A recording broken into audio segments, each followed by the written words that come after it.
میں آپ کو بتاتا ہوں صحابہ اکرام رضوانullah تعالی علیہم اجمعین کی 2 مثالیں. کیا جذبہ تھا ان کے اندر.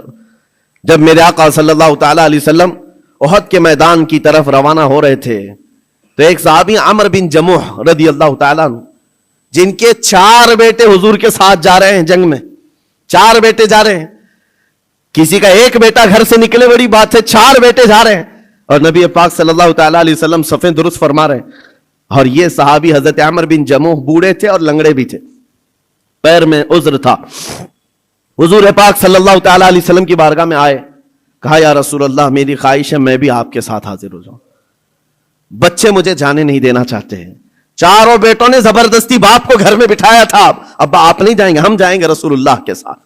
اور باپ اس بات پر لڑائی کر رہے ہیں بیٹوں سے، نہیں میں بھی جاؤں گا.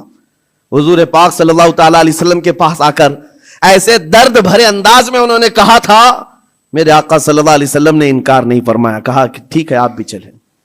پہلے حضور نے فرمایا آپ کے تو 4 بیٹے شریک ہیں، آپ کے 4 بیٹے شریک ہیں، آپ گھر میں رہ جائیں. حضور پاک صلی اللہ علیہ وسلم نے جب یہ فرمایا تو وہ کیا کہنے لگے، آواز نکال کر رونے لگے. کہا تف ہے میرے بڑھاپے کو، میرے بڑھاپے نے مجھے نبی سے دور کر دیا. جوان ہوتا میرے بیٹوں کی طرح تو میں بھی جاتا. حضور پاک نے فرمایا نہیں آپ بھی جا سکتے ہیں. لنگڑا پیر تھا. حضور نے فرمایا کیسے چلو گے، دقت ہوگی، تکلیف ہوگی. وہ صحابی کہتے ہیں یا رسول اللہ صلی اللہ علیہ وسلم میں یہ چاہتا ہوں جس طرح لنگڑ لنگڑ کر کے میں یہاں چلتا ہوں ایسی ہی لنگڑ لنگڑ کر کے جنت پہنچ جاؤں. کیا یہ ممکن ہے؟ حضور پاک نے ان کے جذبے کو دیکھا، فرمایا آپ چلیں. گھر آئے، اپنے اہل خانہ سے کہا جلدی جلدی تیاریاں کرو میں بھی جا رہا ہوں. خوشی کی انتہا نہیں. جب جانے کا وقت تھا دروازے پر ان کی اہلیہ آئی اور ان کو ایسے ہی تفریح کے طور پر کہا، دل لبھانے کے لیے کچھ باتیں کی جاتی ہیں. بیوی نے ایسے ہی کہا عمر بن جموح تم تو جا رہے ہو، مجھے لگتا ہے تم بھاگ کر کے آ جاؤ گے.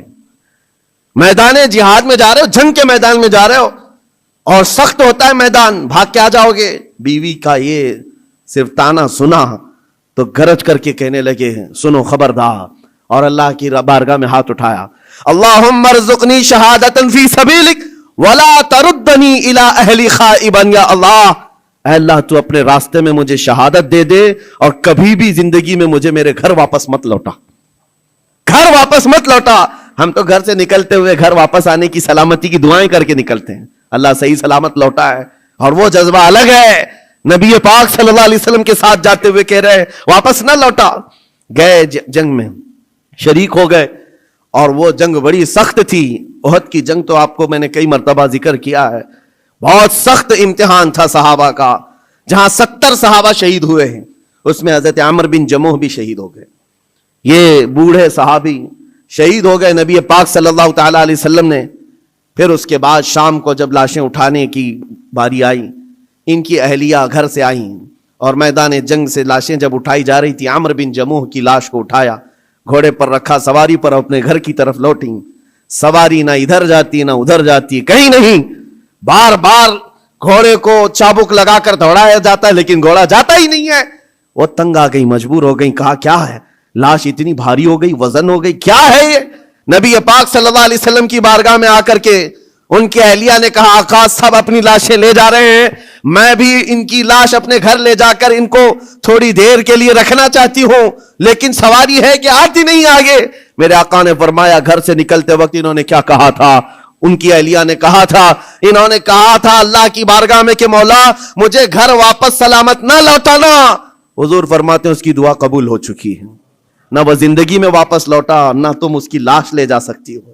اسی میدان میں حضرت عمر بن جموح کو دفن کر دیا گیا. یہ ان شہیدوں کی بات کر رہا ہوں جن کے موت کے بعد بھی ان کا تصرف جاری رہتا ہے.